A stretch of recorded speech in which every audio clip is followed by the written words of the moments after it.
Hello everyone, welcome back to my channel. Today we're gonna read another book in English and the title is Cinderella. Let's start.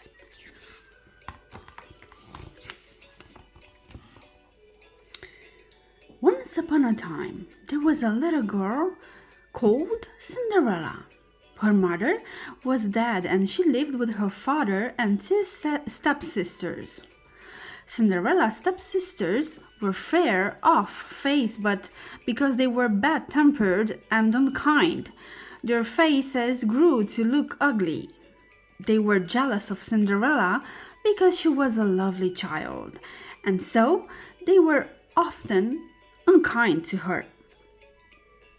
The stepsisters made Cinderella to do all the work in the house. She worked from morning till night without stopping.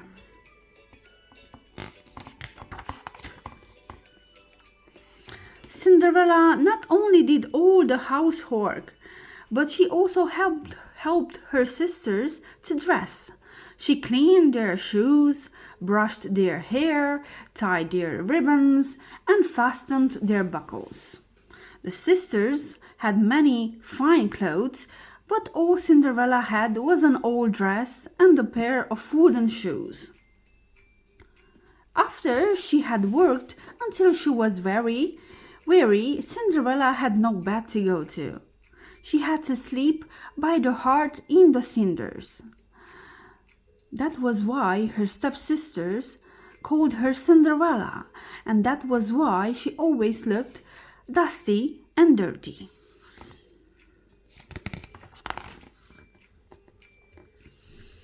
Now it happened that the king arranged a great feast for his son. The feast was to last 3 days, and on each evening there was to be a grand ball.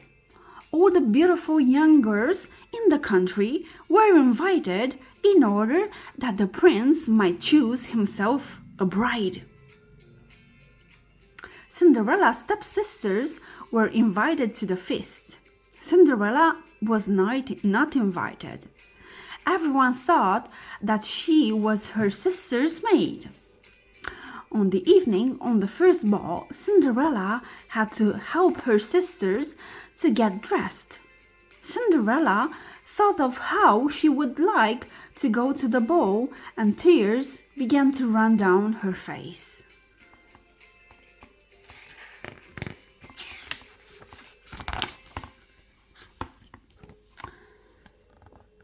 "I would like to wear a beautiful dress and go to the ball," said Cinderella. "A fine sight you would be at a ball," laughed the stepsisters. When they had left, poor Cinderella sat down and cried. Suddenly, she heard a voice saying, "What is the matter, my dear?"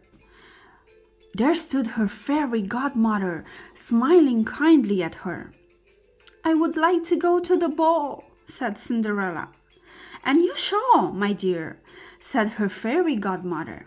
"Dry your eyes and then do exactly as I tell you to."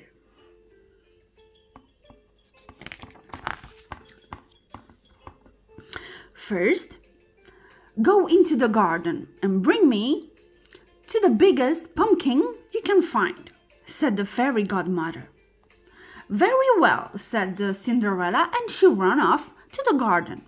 She picked the biggest pumpkin she could find and took it to her fairy godmother. The fairy godmother touched the pumpkin with her magic wand. Immediately, it turned into the most wonderful golden carriage you can imagine. The inside was lined with red velvet. "Now, run and fetch me the mousetrap from the pantry," said the fairy godmother. Cinderella ran off to the pantry. She found the mousetrap on the floor. There were 6 mice in it. Cinderella brought the mousetrap to her fairy godmother. One touch of the magic wand and the mice turned into 6 fine gray horses. "Next, fetch me the rat trap from the cellar," said the fairy godmother. Cinderella ran down the steps to the cellar. She found the rat trap with one rat in it and took it to the fairy godmother. One touch of the fairy wand and the rat changed into a smart coachman dressed in red livery trimmed with gold braid.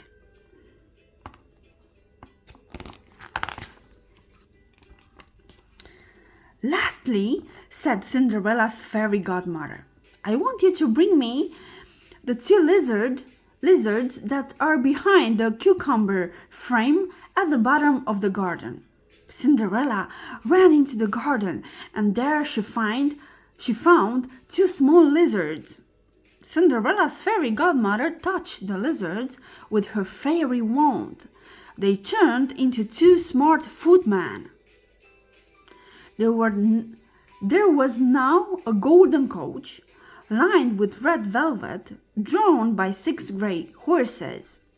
There was a coachman in red livery to drive the coach and 2 fine footmen to open the doors. Cinderella glanced down at her old tattered dress and her wooden shoes. One more touch of my magic wand, my dear, said her fairy godmother. Then there happened the most wonderful magic of all. Cinderella found herself in a beautiful ball gown of pale pink silk. On her feet were dainty pink slippers. Cinderella's face was shining with joy. Oh, thank you, she cried. Enjoy yourself at the ball, my dear, said her fairy godmother.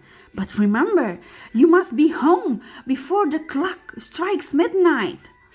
For on the last stroke of 12, all will be as it was before, and yourself the ragged girl you were.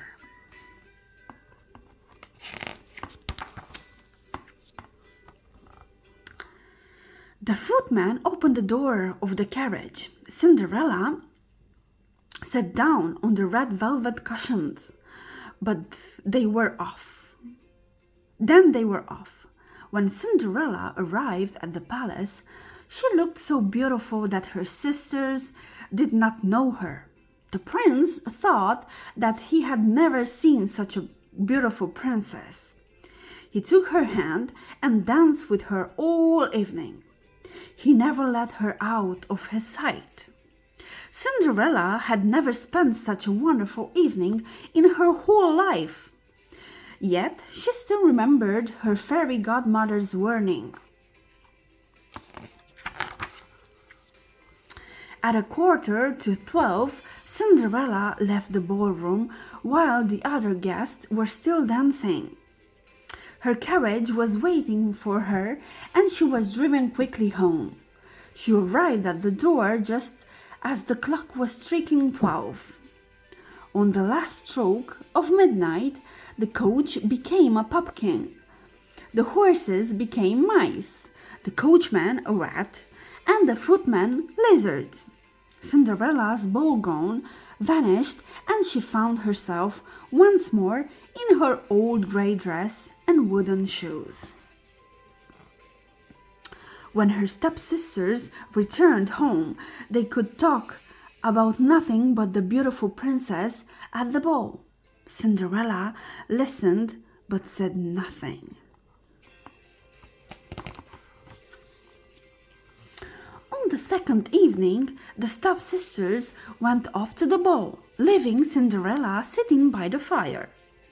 No sooner had they gone than Cinderella's fairy godmother appeared again. Just as before, her magic wand produced the golden carriage with its coachman and footman.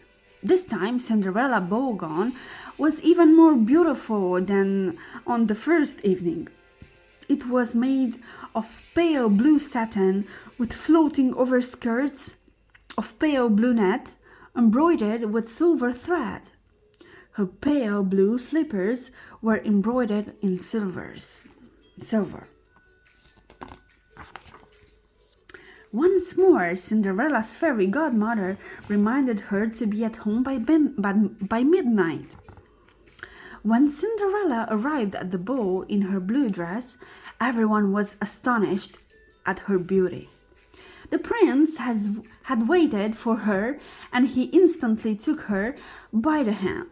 As before, he danced with no one but her.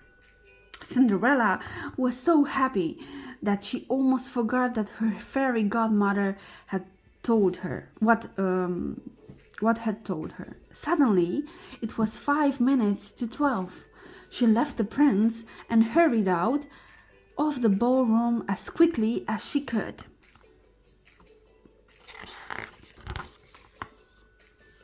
Cinderella's carriage was waiting, but they were only halfway home when the clock began to strike 12.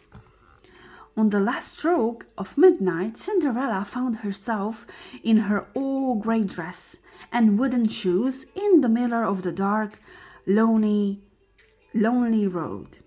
She had to return the rest of the way home as fast as she could. Even so, she had just seated herself on her stool by the cinders when her sisters returned from the ball. Once more, all the stepsisters could talk about was the beautiful stranger with whom the prince had danced.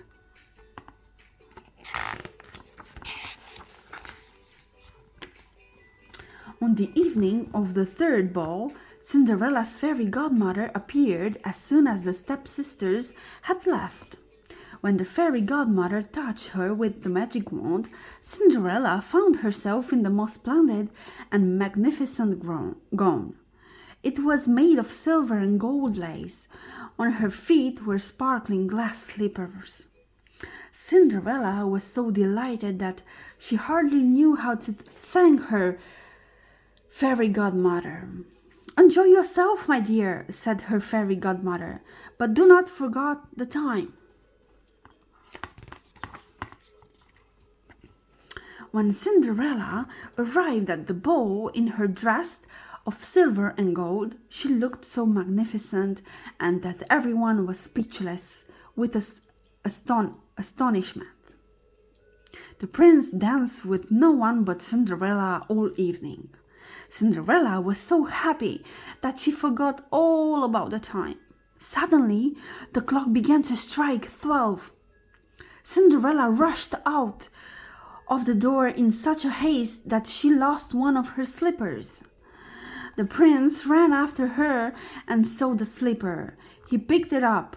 It was small and dainty and made entirely of glass. By the time Cinderella reached the palace where her carriage had been, it had disappeared and she was in her old clothes. This time she had she had to run all the way home. The prince looked everywhere for her but could not find her. He still did not know her name, but he had fallen in love with her and he was determined to marry her. So, the next morning the prince took the glass slipper to the king and said, "No one shall be my wife but she whose foot will fit this glass slipper." The king's herald was sent through the streets of the city carrying the small glass slipper on a blue cushion. The prince himself followed, hoping to find the lady with whom he had danced. Every lady who had been to the feast was eager to try on the slipper. Each one hoped that the slipper would fit her and that she would marry the prince. Many ladies tried to squeeze their feet into the slipper, but their feet were too large for such a dainty shoe. At last, the herald, followed by the prince, came to Cinderella's house. Each of the stepsisters were determined to squeeze her foot into the tiny slipper so that she could marry the prince. But they both had large, ugly feet. Even though they struggled, neither one could force her foot into the slipper. At last, the prince turned to Cinderella's father and asked, "Have you not other daughter?" "I have one more," replied the father. Then the stepsisters cried out, "She is much too dirty. She cannot show herself." But the prince insisted, and so Cinderella was sent for.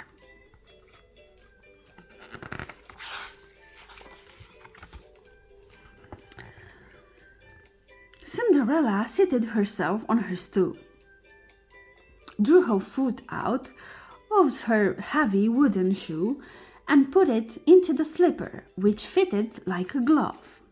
When Cinderella stood up and the prince looked at her face, he cried out, "This is my true bride." At that moment, Cinderella's fairy godmother appeared and turned her once more into the beautiful princess.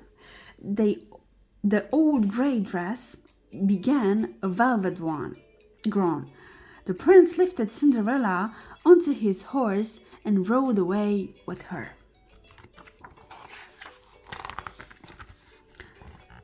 The stepsisters were horrified to discover that Cinderella was the beautiful princess who had been at the 3 balls.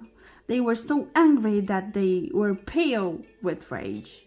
At the palace, the king arranged a magnificent wedding for the prince and Cinderella.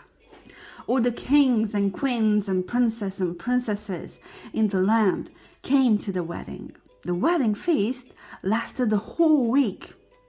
And so Cinderella and the prince lived happily ever after.